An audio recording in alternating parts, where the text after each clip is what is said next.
Today we're at Broadway at the Beach's Dino Park, not to be confused with Jurassic Park. And we're taking a look at some of my favorite dinosaurs, and hopefully some of yours. So here's our first dinosaur on the tour, Velociraptor. It belongs to a group of theropods which we nicknamed the raptors.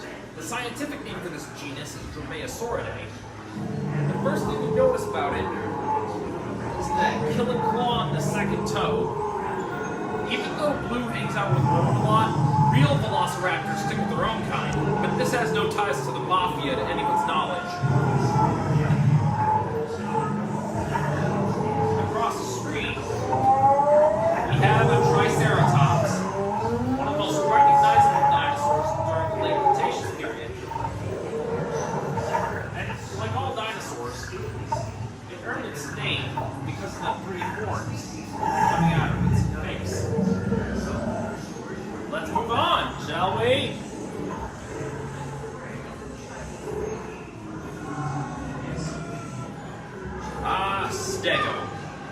The Stegosaurus. The large plates on its back are primarily there for display, though it's the meter-long spikes on its tail known as a thagomizer which make it so weak. These it can wield with devastating effect despite having a very small brain for its body size.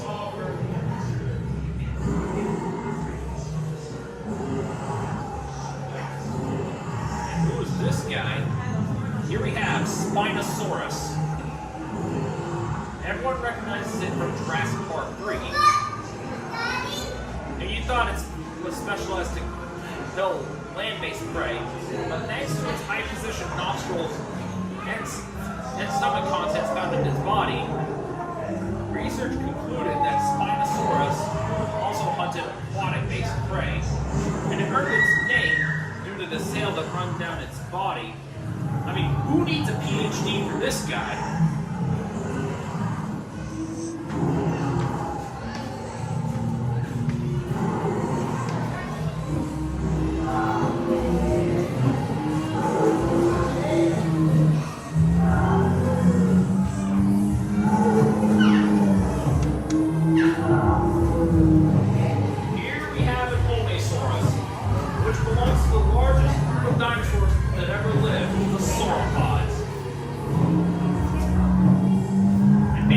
Not only protects them from predators, but they can go for a long period of time without water.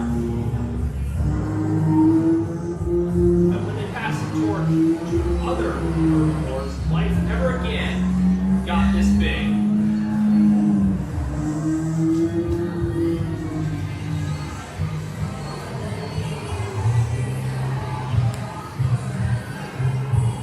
If you thought dinosaurs were at the top of the food chain when their time began, they began. They had to face some other reptiles, like this Monolocosaurus.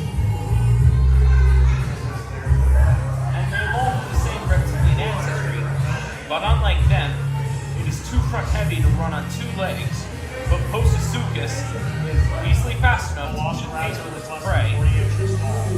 Well, when dinosaurs first started becoming when the dinosaurs outcompeted them, Monolocosaurus started meeting its extinction.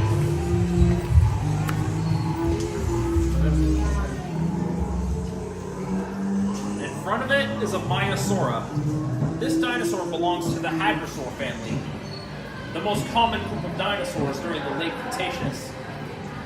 Unlike Allosaurus, that uses stones and chemicals to help digest their food, Hadrosaurs have a more direct method.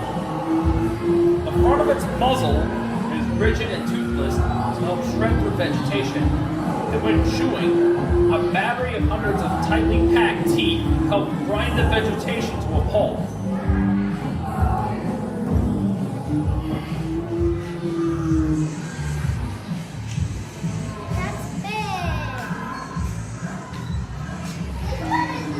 Just like Triceratops belongs to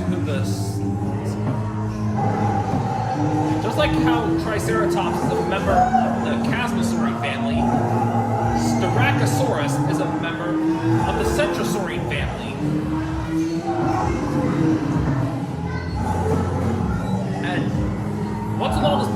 headgear built around the subject for defense against predators. Or at least that's what the scientists thought, yet that hypothesis was full of holes. And I'll explain more on ceratopsian anatomy once we meet up with its cousin up north.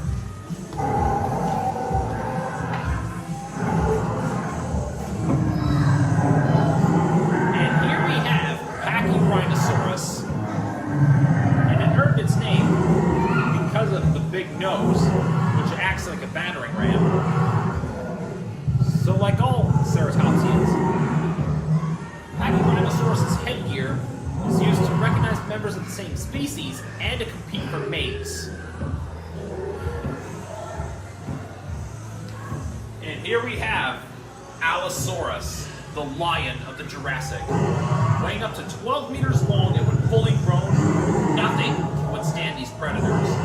Nowadays, Allosaurus isn't that popular compared to other theropods like T-Rex or Velociraptor. But if Jurassic Park was period accurate, think about what carnage it would bring upon park guests.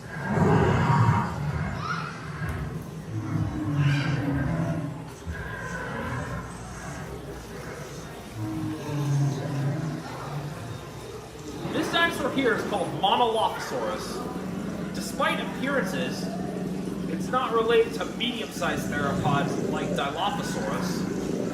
And believe it or not, it's an early relative of Tyrannosaurus rex. Well, as Tyrannosaur evolution progressed over time, it eliminated the need for a crest and had to cope with its monstrous size. And we'll get to him momentarily.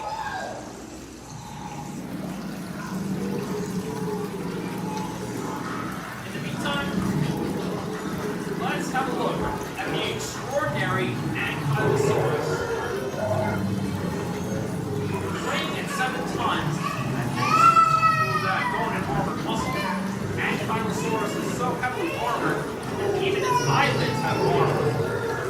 And if that's not enough, sorry about that. If that wasn't enough, it has a formidable club on the end of its tail.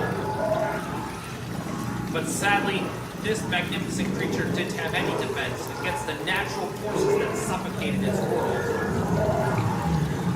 Now, the moment we've all been waiting for.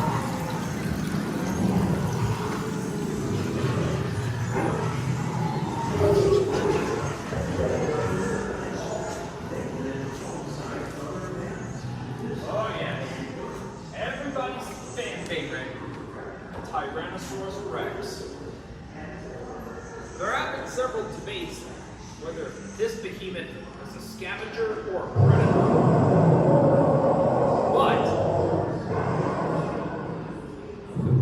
But there have been evidence that some of the bones that T-Rex bit into showed signs of healing. And this would indicate that T-Rex was primarily a predator. I mean, it had to hunt for a living, whether any of the two. If it sees a Triceratops, it instinctively knows it's going to fight back, but it would have to make an assessment whether or not it had the guts to take it.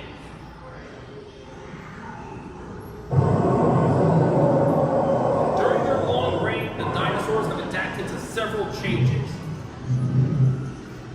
A comet struck the Gulf of Mexico, creating an explosion 70 billion times powerful than the Hiroshima bomb. And among many casualties that followed, 65% of life died out.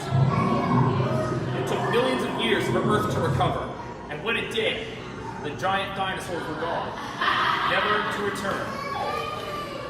But they aren't completely gone, though. Because we all know that one small dinosaur did survive the extinction, and they're all around us today, the birds. And this concludes our tour. Brought to you by The Missing Link.